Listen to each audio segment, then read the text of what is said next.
Well, here's my review of yet another film I was supposed to give y'all last month and didn't get a chance.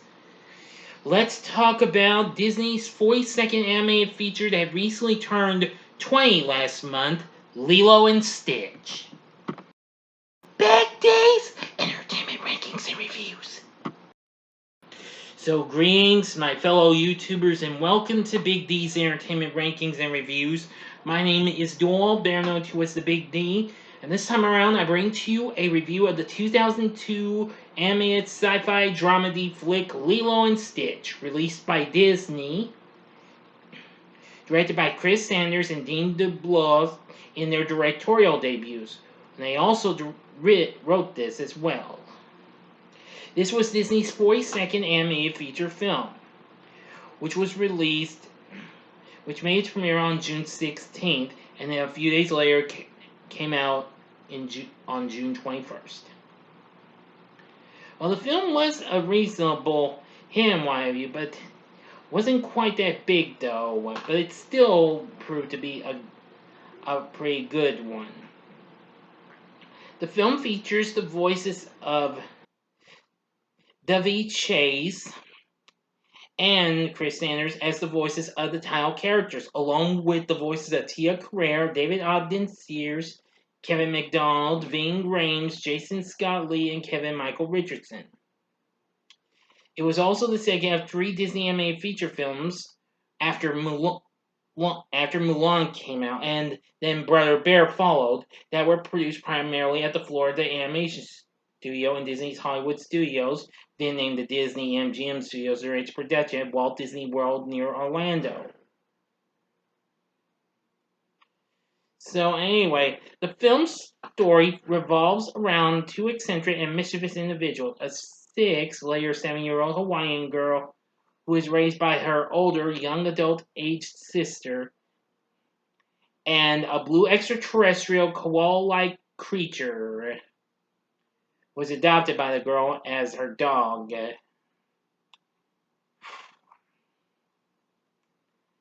While this little blue guy is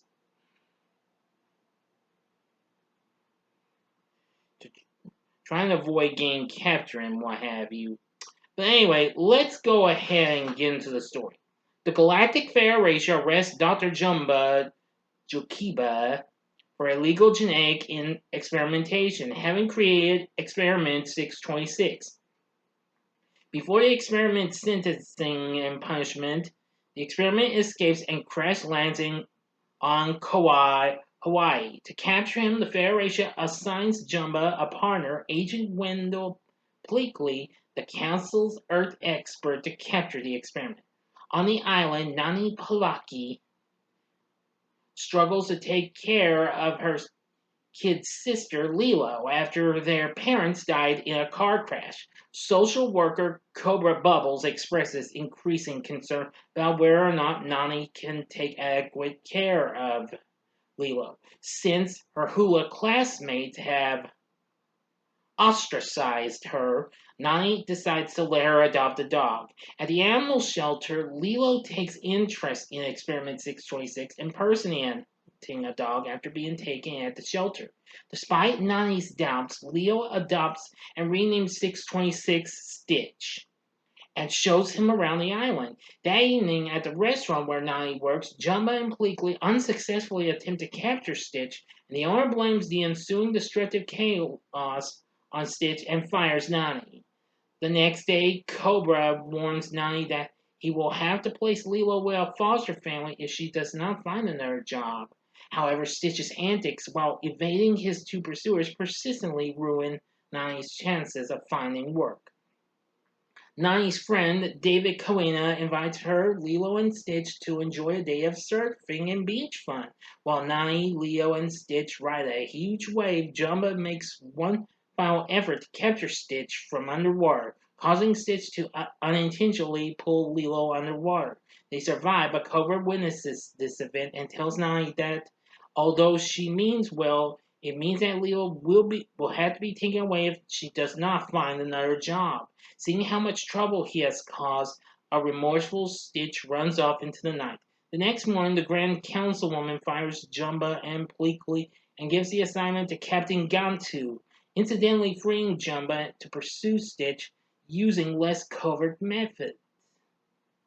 Meanwhile, David informs Nani of a job opportunity which she excitedly rushes off to pursue. Stitch, hiding in the nearby woods, encounters Jumba, who chases him back to Nani's house. A fight ensues, destroying the house. Cobra arrives to collect Lilo and take her away. Yep. Anyway, I'm going to go ahead and go to the final act and the ending together. So, as always, you have 5 seconds to stop this video. Go to the description box below. Fast forward to the time below to avoid the ending spoilers. If you've seen the movie already, please continue. Thank you, and here we go.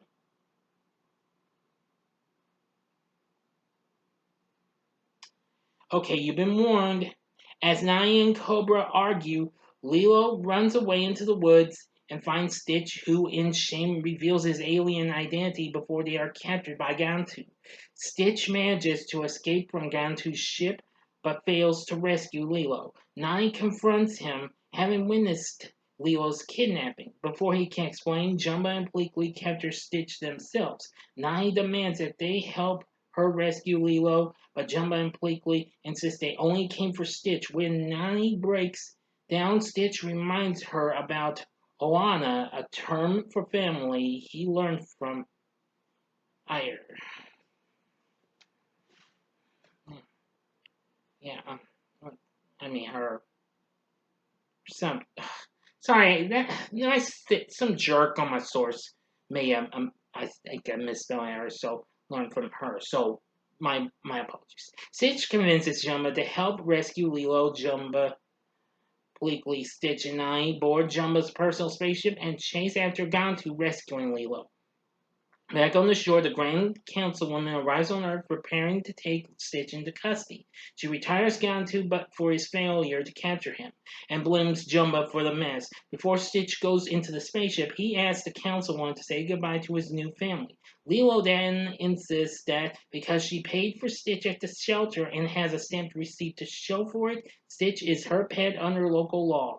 Taking him away would be tantamount for stealing. Impressed with Stitch's newfound civility and empathy, the councilwoman decrees that Stitch will live in exile on Earth, entrusted to Lilo and Nani's care, and that the family will be under the care of the Galactic Federation. Lilo, Nani, and their newfound friends rebuild their house, and Jumba and Pleakley become members of the family. End of story. So what did I think of Lilo and Stitch? I'm going to say it's a pretty funny movie and what have you. I've seen it maybe a few times, not as much as I wanted to. When I first heard of this movie, I thought it looked pretty cute in some ways. I never did get to see it until I saw it on TV. And I really got to say, this film is really good. The film would go on to be a modest success, making $273 million worldwide. It got good reviews. Critics praised the humor, charm, and originality. And I do agree with that, yes. Anyway, it became one of Disney Animation's few great successes during their post-Renaissance era in the 2000s, spawning a franchise that included 3 direct sequels and a TV series. There is a live-action adaptation currently in development. Yes. Which will be directed by Dean Fleischer Camp.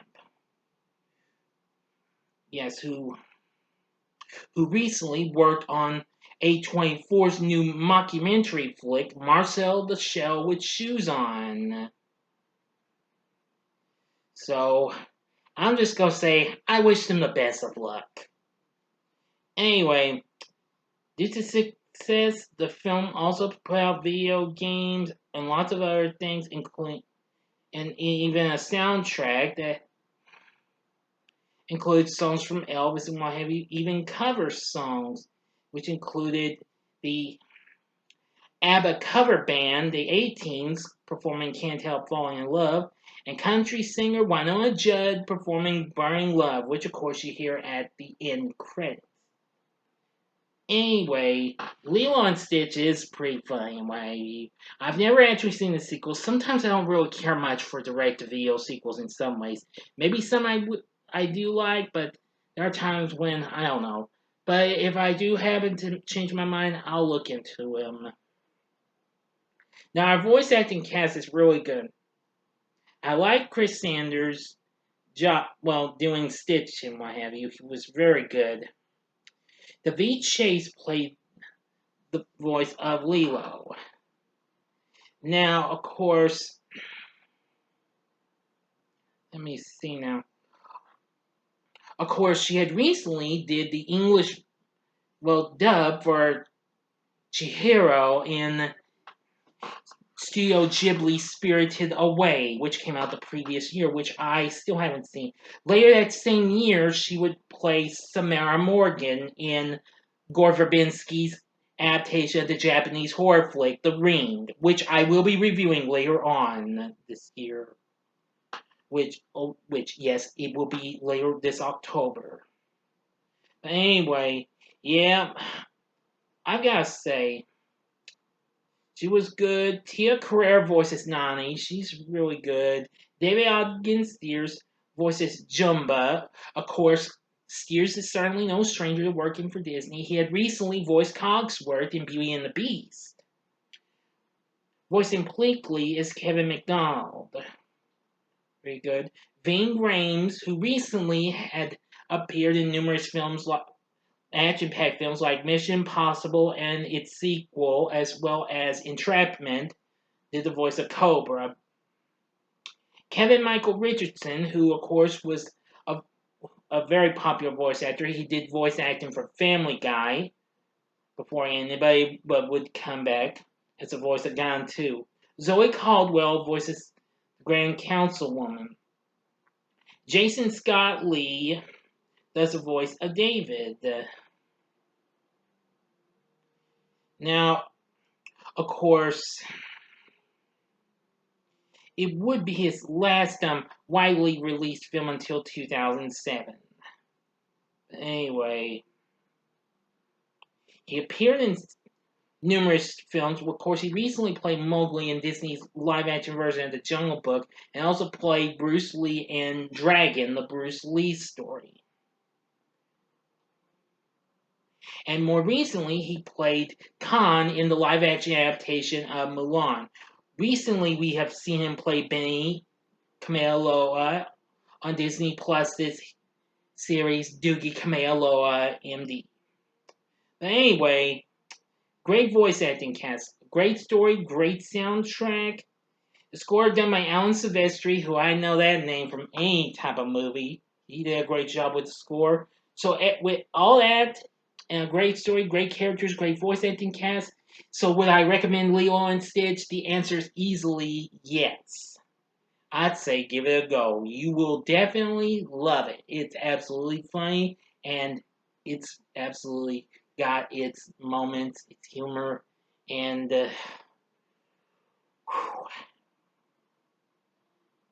its charm and all that jazz, as my friend Malcolm Cooper the movie Wizard of Oz would say. Oh, which reminds me, I almost forgot. I should point this out early in the video. This video here, I am dedicating in memory to a friend of mine and of Malcolm's, John Rhodes, whom we sadly lost yesterday on July 14th of this year. He was 71, and he just recommended a lot of movies to me and him, and well, he will sorely be missed. So I'm dedicating this video to him, okay? And if his wife Stephanie is watching this, I'm really sorry to hear about John's loss. I know I didn't get to know him too much, but he was a good man. He really was. Alright, that about covers it. So, what are your thoughts on Lilo and Stitch? Please tell me in the comments section below. If you like this video, click the like button, subscribe to my channel, and be a part of the Big D Nation. And stay tuned. My review of my Saturday morning TV log, of Bobby's World will be coming up tomorrow morning. And my next review, this time I really mean it, will be Don Bluth's The Secret of NIMH. Also, stay tuned because early next week I've got 2 spoiler-free reviews coming up, which will be on Disney's Zombies 3 and Paws of Fury: The Legend of Hank, which you'll get those on Monday. So I will be working on my review for Zombies 3 later on, but you will get early Monday morning. All right.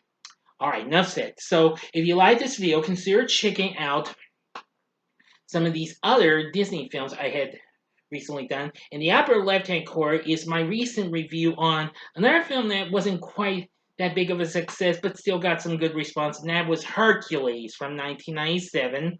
Or go to the upper right-hand corner, and you can check out my re-review of one of my favorite Disney Pixar films, and that would be Toy Story 2 from 1999. Or go to the bottom left-hand corner and see the TV log special I did for Doogie Kamealoha, MD, which will be back for a second season. I don't know when, but it will be back.